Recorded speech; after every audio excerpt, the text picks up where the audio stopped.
प्र.ल. मयेकर माझे गुरु, एक सिद्धहस्त नाटककार, ज्यांनी मला स्टेजवर कसा वावर असायला पाहिजे हे शिकवलं, ज्यांनी मला शब्दांवर जोर कसा द्यायचा, नाहीतर कुठला शब्द चुकीच्या जोराने कसा त्याचा अर्थ बदलतो हे शिकवलं.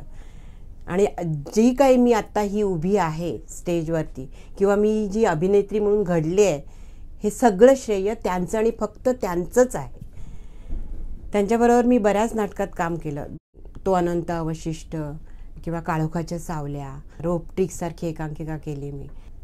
जबरदस्त माणूस होता तो. त्यांची नजरसुद्धा इतकी भेदक होती ना, की त्या भेदक नजरेने ते प्रत्येक व्यक्तीकडे किंवा प्रत्येक घटनेकडे अगदी आरपार बघायचे. विलक्षण ताकदीचा नाटककार होता तो. तसा नाटककार होणे नाही खरंच. मी तुम्हाला त्यांची एक आठवण सांगते. काळोखाच्या सावल्या हे नाटक जेव्हा बसवायचं ठरलं, तेव्हा त्यांनी आम्हाला, म्हणजे मला, अविनाश नारकरला, अरुण नलावडेला, शर्वाणी पिल्लेला, ह्या सगळ्यांना डोळ्यासमोर ठेवून लिहिलं होतं. आणि प्रत्येक वेळेला ते 2-2, 3-3 पानं ही रोज आणून द्यायचे आणि त्याप्रमाणे अरुण नलावडे ते नाटक बसवायचा.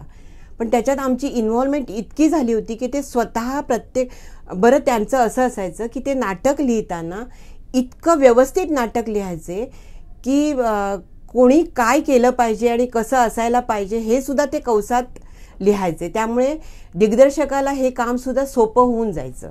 आणि ते नाटक आम्ही काळोखाच्या सावल्या केलं. त्याच्यात बरीच प्राइजेस मिळाली. आणि ते नाटकाच्या त्या रिहर्सल्स चालू असताना त्यांना माझं काम इतकं आवडलं की मला सांगायला आनंद होतो.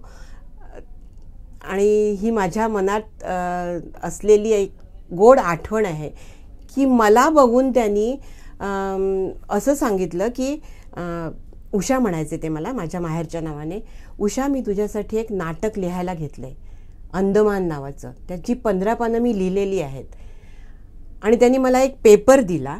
त्या पेपरवर असं लिहिलेलं होतं, उषा मी तुझ्यासाठी नाटक लिहायला घेतलेलं आहे, त्याची 15 पानं लिहून झालेली आहेत, पण त्याच्यासाठी तुला बारीक व्हावं लागेल. आणि तू जर पुढच्या वर्षी बारीक झालीस तर मी तुला रोख रुपये 500 देईन. हे 1989 सालची गोष्ट आहे. मी तुला रोख रुपये 500 देईन आणि हे नाटक पूर्ण करेन. तोपर्यंत मी हे नाटक पूर्ण करणार नाही, असं मला त्यांनी लिहून दिलं होतं. पण माझं दुःखाची बाब अशी आहे की मी बारीक होऊ नाही शकले. म्हणजे माझे खूप प्रॉब्लेम्स आले, घरगुती प्रॉब्लेम्स आले मला काही, त्यामुळे मी बारीक नाही झाले. पण त्या माणसाने, म्हणजे त्या एवढ्या मोठ्या नाटककाराने माझ्यासाठी नाटक लिहायला घेणं ही भावनाच इतकी चुकत होती की मी त्यांची खूप ऋणी आहे. आणखी काय बोलू मी.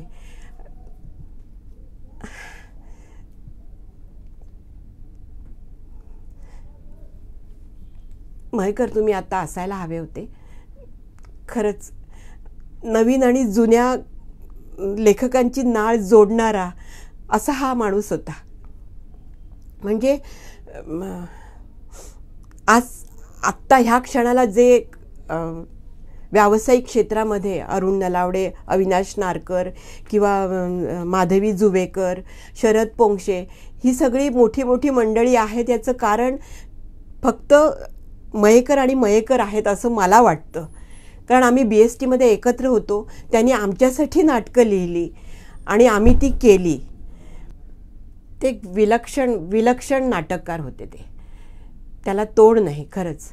त्यांनी रंगभूमीला इतके कलाकार दिले आहेत ना, व्यावसायिक रंगभूमीला, त्या हौशी रंगभूमी, व्यावसायिक रंगभूमी, ह्या सगळ्यांनाच त्यांनी अनेक कलाकार दिलेले आहेत. म्हणजे त्यांनी कुठल्या प्रकारचं लेखन केलं नाही असंही नाही. त्यांनी सामाजिक लेखन केलं, त्यांनी कौटुंबिक पद्धतीचं लेखन केलं, विनोदी पद्धतीचं केलं, किंवा रहस्यप्रधान केलं. रहस्यप्रधान तर हा त्यांचा हातखंडा होता. दीपस्तंभसारखं वगैरे नाटक हे तुम्ही बघितलं असेल. आणि त्यांची भाषा इतकी सुंदर होती की ती भाषा बोलताना सुद्धा आम्हाला अतिशय आनंद व्हायचा, आम्हाला अतिशय मजा यायची. मी प्रलंची एकांकिका केली, त्याच्यानंतर प्रलंचं नाटक केलं, त्यानंतर व्यावसायिकला गेले. पण माझं दुर्दैव असं की प्रलंचं नाटक मला व्यावसायिकला करायला नाही मिळालं. पण एक गोष्ट लक्षात घ्या की मी ही आत्ता जी काही आहे की एकांकिका, नाटक, राज्यनाट्य स्पर्धा, व्यावसायिक नाटक, सिरियल्स, पिक्चर्स, ह्या ज्या मी पायऱ्या गाठल्या आहेत आणि थोडंफार जे काही यश मिळवलं आहे याचं कारण प्रल आहेत.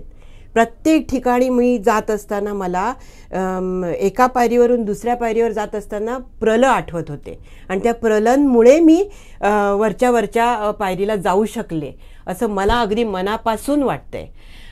म्हणून मी तुम्हाला अशी विनंती करते की तुम्ही आत्ता जे काही करताय ते अतिशय योग्य आहे. तुम्ही एकांकिका स्पर्धांमधून वर यायला पाहिजे. एकांकिका स्पर्धांमधून जो कलाकार वर येतो तो प्रगल्भ झालेला असतो. त्याच्यावरनं त्याची पुढची पायरी त्यांना चढता येते, त्याच्यावरून पुढची पायरी चढता येते आणि असं हळूहळू करून तुम्हाला यश मिळवता येणार आहे. आणि हे आम्हाला प्रलंमुळे आम्ही शिकलोय आणि प्रलंमुळेच आम्ही ह्या दर्जाला येऊन पोचलोय. तेव्हा तुम्हीही लक्षात ठेवा की तुम्ही जे हळूहळू वर जाताय हे फार महत्त्वाचं आहे. त्याने तुम्ही जास्त चांगली उंची गाठू शकणार आहात आणि त्या उंचीवर तुम्ही राहणार आहात. आज जी काही मी हे आहे इथे आणि थोडंफार यश मिळवलं आहे हे माझे गुरु प्रल हेच आहेत आणि प्रलमुळे मी ह्या दर्जाला येऊन पोचलेली आहे.